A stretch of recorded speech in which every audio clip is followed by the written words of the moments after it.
সাংবাদিক বন্ধুসকল, আপোনালোক সকলোকে স্বাগতম জনাইছোঁ। পশ্চিম কাৰ্বি আংলং জিলাৰ যিসকল সংবাদসেৱী আছে, সংবাদ মাধ্যমৰ লগত জড়িত সাংবাদিক আছে, সকলোকে সামৰি আজি পশ্চিম কাৰ্বি আংলং জিলাৰ জিলা কাৰ্যালয়ত জিলা সভাপতি আৰু সংবাদ মাধ্যমৰ আমাৰ সংবাদ বিভাগৰ উপস্থিতিত আমাৰ লগত অহা মোৰ সহযোগী অমল নাৰায়ণ পাটোৱাৰী ডাঙৰীয়াৰ উপস্থিতিত আমি এক আলোচনাত মিলিত হ'লোঁ। ভাৰতীয় জনতা পাৰ্টীৰ ৰাজ্যিক সমিতিৰ পৰা আমাক দায়িত্ব দিছে। আমি সেই দায়িত্ব পালনৰ অৰ্থে আজি আহি পশ্চিম কাৰ্বি আংলং জিলাত আমি উপস্থিত হৈছোঁ। আৰু ইয়াত মূলতঃ সংবাদ মাধ্যমৰ সংবাদকৰ্মীসকলৰ লগত আমি এক মত বিনিময় কৰিছোঁ। ভাৰতীয় জনতা পাৰ্টি ৰাইজৰ লগত থাকি জনসাধাৰণৰ মংগলৰ কাৰণে, জনসাধাৰণৰ সেৱাৰ কাৰণে, সেৱাৰ মনোভাৱেৰে আমি ৰাজনীতি কৰি আছোঁ।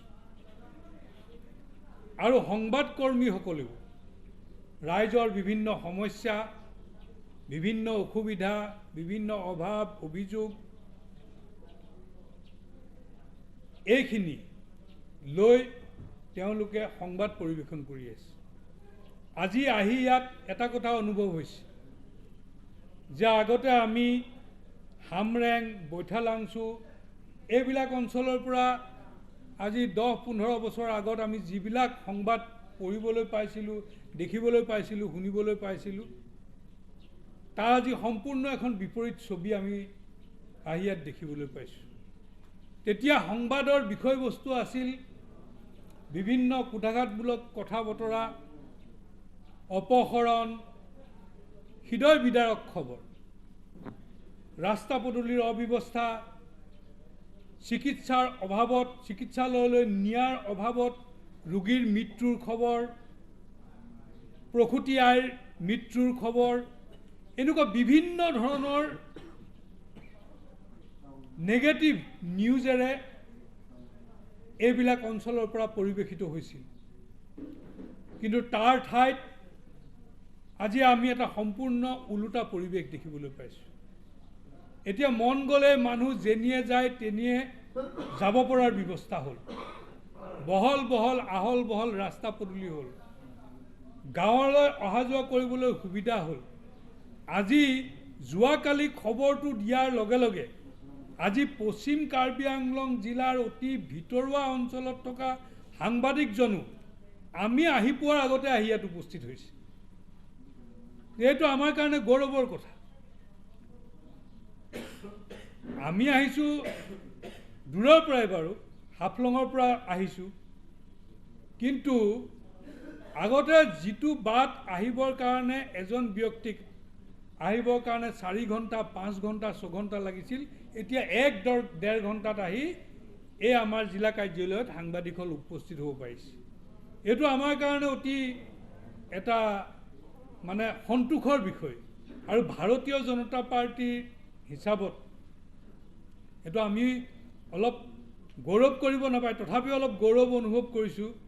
পশ্চিম কাৰ্বি আংলংবাসী ৰাইজৰ লগতে পশ্চিম কাৰ্বি আংলং জিলা বিজেপিৰ সভাপতি ডাঙৰীয়াৰ উপস্থিতিতে আমি অকণ গৌৰৱ মানে অহংকাৰো কৰিছোঁ। কিন্তু অহংকাৰ কৰিব নাপায়, অহংকাৰে পতন।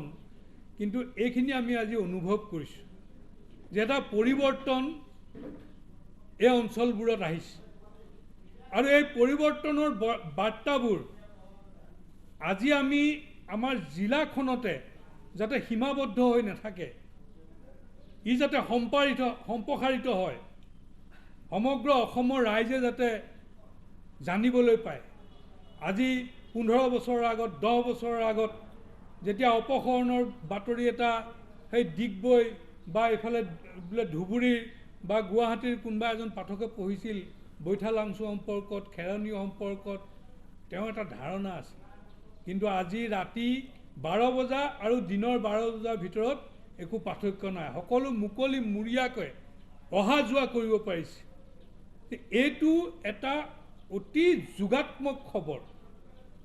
আজি আমি আশা কৰিছোঁ, আজি সাংবাদিক ইয়াত বহুবিলাক সাংবাদিক, প্ৰায় 30-40 জন সাংবাদিক উপস্থিত আছিল এই সভাখনত।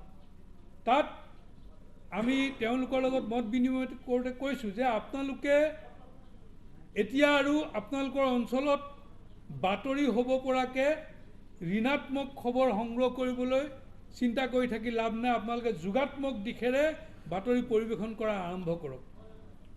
ভাল ভাল কথা বহুত হৈছে ইয়াত, ৰাস্তা পদূলি হৈছে, শিক্ষানুষ্ঠান হৈছে, হস্পিটেল হৈছে, বিভিন্ন খেলা ধূলাৰ কাৰণে বিভিন্ন ইনফ্ৰাষ্ট্ৰাকচাৰ হৈছে।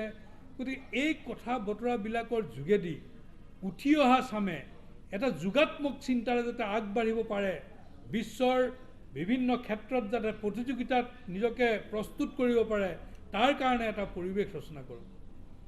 এইখিনি আমাৰ ক'বলগীয়া আছিল। আজি ইয়ালৈ অহাৰ মূল উদ্দেশ্যটোৱে হৈছে, আমাক দলে দায়িত্ব দিছিলে, আমাৰ সংবাদ যিটো বিভাগ আছে, এই সংবাদ বিভাগৰ লগত সম্পৰ্কিত আমাৰ সংবাদ মাধ্যম আছে, সকলোৰে লগত এটা মত বিনিময় কৰি আগন্তুক দিনত আমি একেলগে এই জিলাখনৰ কাৰণে কাম কাজ কৰাৰ কাৰণে চিন্তা চৰ্চা কৰি আমি আগবাঢ়িছিলোঁ। এইখিনিয়ে আমাৰ ফালৰ পৰা ক'বলগীয়া।